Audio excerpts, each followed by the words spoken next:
Hi guys! Bumili kami kahapon ng waffle maker.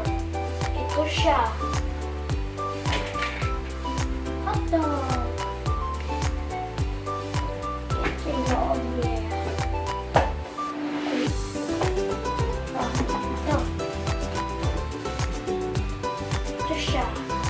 Malaki. Yung lalagyan. Ngayon, susubukan namin gumawa ng waffle.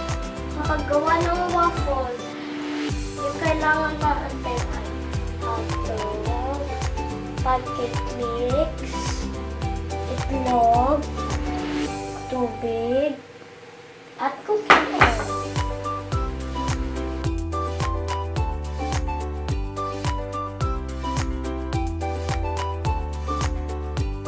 Ngayon, ipiprito na natin yung mga hotdogs. Tatlong hotdogs lang. Yeah, tatlong hotdog lang muna. Try pa lang kasi.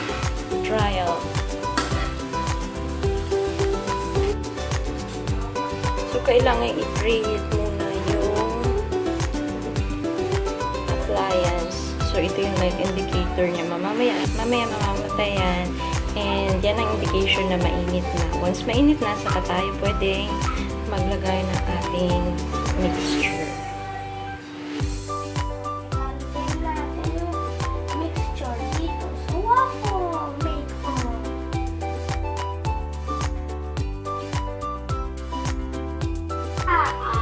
Waffle na hotdog sa loob. Ito na siya. Ito na siya. Ang maraming waffle na hotdog sa loob.